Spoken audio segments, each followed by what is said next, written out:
بندہ درود پڑھتا ہے تو درود جب ختم کرتا ہے تو وہ ایک نور کا سمندر ہے جو اتنا بڑا ہے کہ دنیا کے سارے سمندر قطرہ احسانات کا تصور کر کے درود کی ایک تسبیح پڑھیں، اس کی طاقت اور ہے۔ انسان نا اگر اپنے دل کو روشن کرنا چاہتا ہے، دل کو زندہ کرنا چاہتا ہے، دل کی دنیا آباد کرنا چاہتا ہے، یا دل کو دنیا شاد کرنا چاہتا ہے، صبح شام ایک تسبیح وقت نکال لے درود پاک کے لیے۔ درود ابراہیمی کے اندر نور ہے، سرور ہے، سکون ہے، راحت ہے، روحانیت ہے، نورانیت ہے، عطا ہے، شفقت ہے، مہربانی ہے، القاء ہے، کیف ہے، کیفیات ہے، قبر کا نور ہے، حشر کا نور ہے۔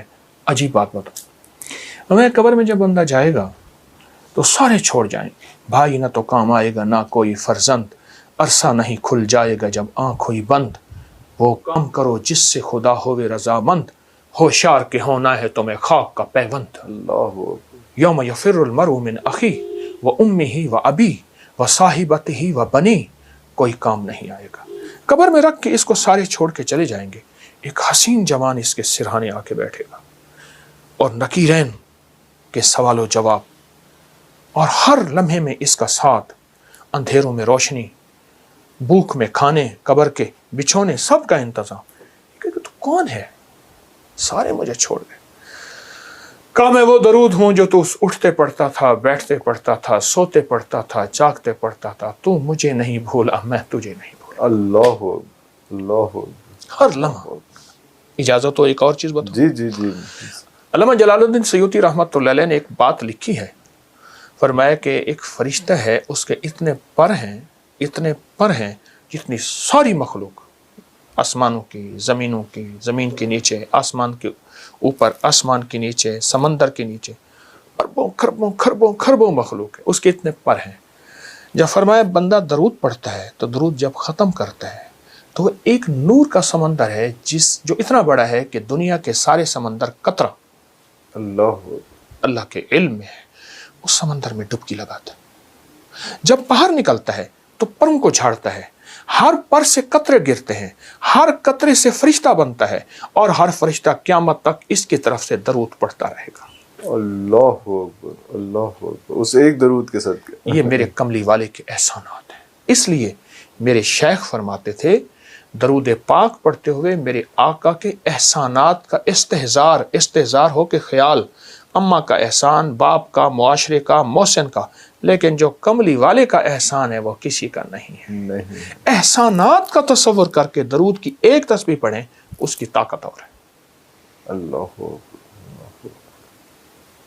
تو اور کیا کیا اس کی برکات ہیں؟ تو درود شریف سے تو آپ نے اتنا ایسا سما باندھ دیا کہ میں چاہ نہیں رہا کہ آپ اس پہ ابھی یہاں پہ رکیں۔ یہ تو اور کیا کیا اس کے کرامات ہیں درود شریف؟ اللہ انسان نا اگر اپنے دل کو روشن کرنا چاہتا ہے، دل کو زندہ کرنا چاہتا ہے، دل کی دنیا آباد کرنا چاہتا ہے، دل کو دنیا شاد کرنا چاہتا ہے، صبح شام ایک تسبیح وقت نکال لے درود پاک کے لیے، ضروری وقت نکال لے، اور درود پاک کو توجہ سے پڑھے۔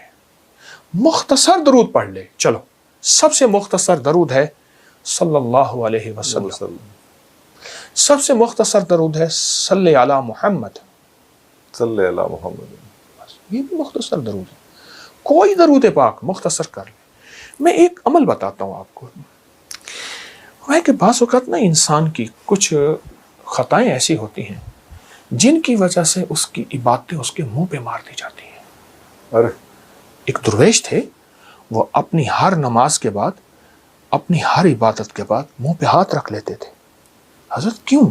پر میں میری سب کچھ کہیں میرے منہ پہ نہ مار دی۔ اللہ تو اس قابل نہیں۔